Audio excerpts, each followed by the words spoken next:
Hello there everyone, welcome to my channel. And then in this tutorial video guys, we will create a simple login in C# programming language. Before we start, I would like to say thank you to my good friend Tom for helping out in this program. Tom is a fellow software engineer that is proficient in C, C++, and C# programming.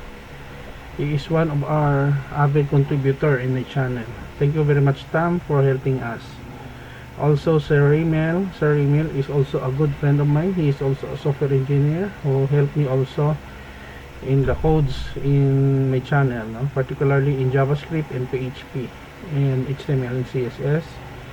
Marshmallow, Sir Ernel, Ma'am Robelin are avid subscriber. If you are new with my channel and then you like this video, please hit the like button.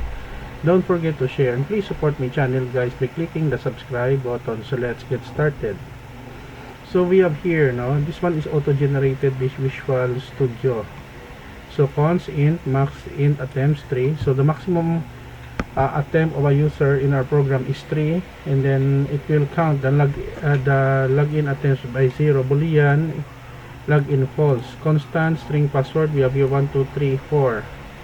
So we have here the title of our program, simple login in C#, console write new, using while loop statement while not login, and login attempts less than maximum logins attempts of 3.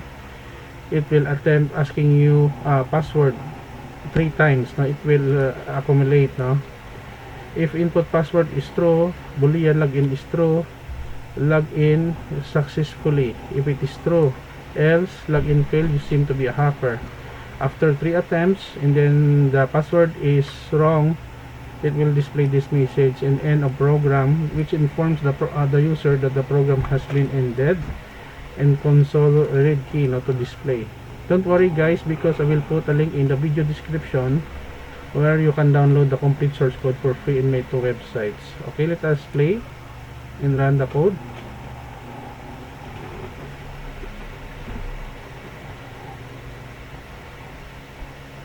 Okay, so we have here a console application in C#. Simple login in C#. First attempt, second attempt, enter password, third attempt, login failed, you seem to be a hacker, end of program.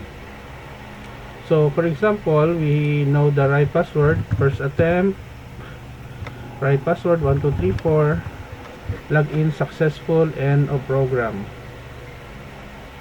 Okay, so this is the end of our tutorial video on how to create simple login in C# programming language.